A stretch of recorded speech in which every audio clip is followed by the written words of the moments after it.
What's up, guys? Just a quick little update video about what's been going on lately and things that are happening.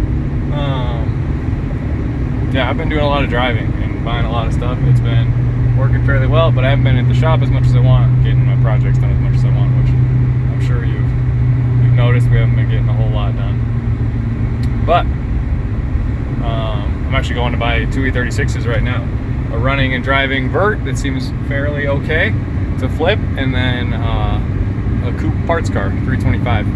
So did another M50. It doesn't have an intake manifold on it, so I don't know if the engine's bad, but whatever. They're an okay price. But it came to my attention a couple days ago that we got 200 likes on the Turbo 120 video. So I started on the M30 swap in the E34 wagon, but I think I'm just gonna finish what I was doing on that, push her back outside, and let's see what we can do on Turbo M20 stuff. So how that's gonna go is I'm gonna buy everything I need to buy, and then everything that I currently have at the shop I'm gonna put in. So it would be nice to leave it on the lift till it was done, but I don't know if that's gonna be a viable option. I'll try. We'll see. But yeah, a lot's going on right now. It's been real fast and furious lately. I'm not gonna lie, I've definitely been a little on the making money side versus the making content side, so I apologize if it's been lacking for you guys. I'm gonna try and phase back into the content side and the good content side. I'm glad you guys like listening to me talk, but I want to make like fast cars and go to the track and have fun things and make cool reputations and meet all you people. So anyway, not apologizing, just informing. Go back. Haven't done anything on Patreon in a long time, and I apologize to you loyal patrons that we do have. I'm gonna make a big push to start posting more stuff on there and be active on there. Speaking of that, the giveaway car, that E39 wagon, I'm still very much into that. No lawyers will get back to me, anybody at all, on doing giveaways. I've talked to Trevor at Motion Auto. I've talked to Rudnick at Ricer Me Out at this point, and both of them also feel that giveaways are extremely saturated right now. When you got companies like 8080 and Omaze and all these other companies, it's hard to compete with those. And then you got like Trevor giving away stuff, and you can buy parts on his website, so it's like you get way more interest. I don't know. So I still want to give away that car, but I might do it a little bit differently. I would love to grow like a super loyal following and hang out with you guys and do stuff with you guys. So I think the giveaway might be exclusive to patrons. And I'm not trying to do a money grab here. Get that? This just seems like the easier way to organize it. And I can. Another thing, we're working on making a website so you guys can buy shirts, but it's quite a big investment, and I keep going back and forth on how to do it and how not to do it, so that I have like control over the site, so that later I can make it into something else if I want. It's hard. Yeah. I used to watch a lot of YouTube. I still watch quite a bit of YouTube. I just thought this was just so easy to like make all that other stuff happen, and it's not. Like, it's not. Those guys that just get it all done, like, they're super impressive. So I was thinking just keep the Patreon the way it is. I still need to send a bunch of you guys t-shirts. For every 3 months that pay $10 a month, or every 3 months that you pay $20 a month, you either get a t-shirt a quarter or 2 t-shirts a quarter. There's a bunch of you that already qualify for that. I need to get you guys some shirts. So I worked out a list last month of all the people I needed to message, and didn't message you guys, so I apologize. Totally on me. Not Hamish's fault, not Will's fault. I took this endeavor on all by myself, and I haven't followed up, and I'm sorry. But anyway, that giveaway car. I might have mentioned a while ago I lost the key to it.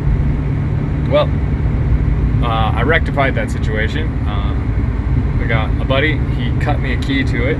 Cut me the key to another car you guys haven't ever seen that I lost the key to a really, really long time ago. and he's really good at programming. So I gave him the 2 EWS modules Wednesday, and so next week I should get those keys back. I gave him door handles so he could cut them at his house, so I have to reinstall the door handles, reinstall the EWS modules in those 2 cars, and yeah, we should be able to get that thing going. I have quite a bit of parts for that wagon to get started on. The thing I don't have anymore is a 6-speed E39 swap. I have most of the stuff. I don't have a trans. I could probably piece together everything else, but I don't have a trans. Because I don't know if you guys if I showed you that blue one that I had. It was a Baratz blue. It was really, really nice. I bought it with a bad trans, and then I put a trans in it, and it fixed it. It was perfect. It was a 6-speed car. And then I started working on other things and driving it and having a blast with it, and it just started making some noise.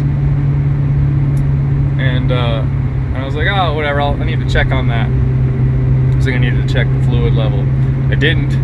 And then one day neutral kind of became first gear and started doing weird stuff. Then I checked the fluid and there was nothing in it. So I toasted another trans. So that was my last 6-speed that I had in the container. So I need to buy an E39 6-speed. So if you guys know of one, I don't care if it's anything from 97 to 03. I don't care what year it is, 540 6-speed. Preferably running and driving, but I'm open to whatever, especially if it's got cats on it. I'll travel if it's a good deal.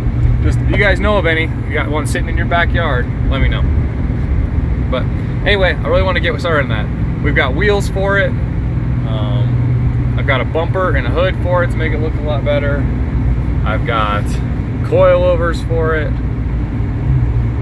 It's already got a pretty decent interior. I've got quite a bit that I want to do that car and quite a little bit of plans, and I would love to get started on it and share it with you guys, and then ultimately give it to one of you guys. I was really thinking like, hey, we'll do a giveaway thing. All these YouTubers make so much money on it. Yeah, it's a lot of work to make that money on giveaways. So if I can get anywhere near close to breaking even, cool. But even if I lose money, it just be cool. I think it'd be a cool thing to do, to like meet one of you guys and give it to you. E39s are great cars. They're man, I don't know, they're just really not for me, but I'm more of an E34 guy. But this one's gonna be sweet. I want to paint it. It's really hard for us to find. We've had like not the greatest luck finding painters, but it needs some paint anyway. But it would be cool. I was thinking if we change the color on it and do like, I was thinking either between Laguna Seca or Amola. So let me know what you guys think. And yeah. Anyway, that's about it. I'm excited for Stroker M20 turbo things, and it should be pretty sweet. I got a really busy month this month, where I'm going to be out of the shop a lot, busy outside of the shop. Just so you guys know, that's what's coming up. My wife is going to visit her sister in the Northeast. She is pregnant with her first child, and my wife wants to go hang out with her for a while, and I'm supportive of that.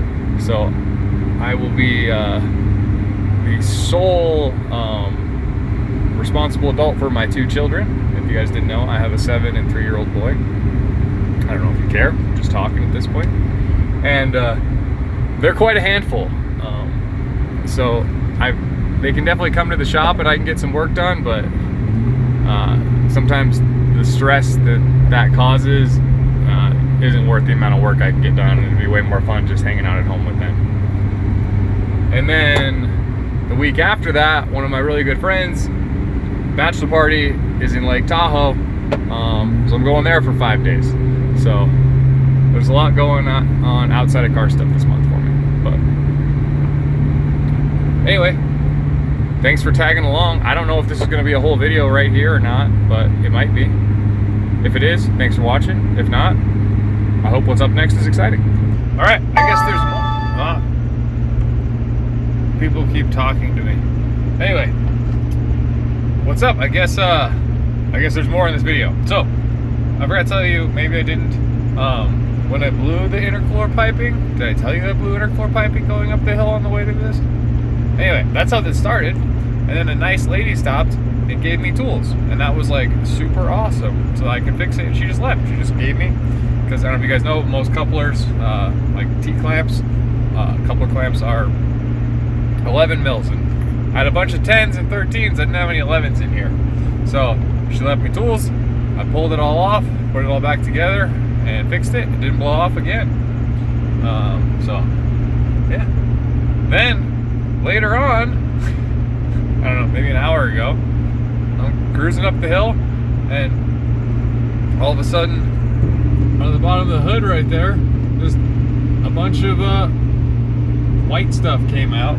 I assumed it was coolant, and I was like, oh, this truck has like a very functional coolant gauge. So like when you're going uphill, the gauge goes up, especially if you're towing, you know, a big trailer.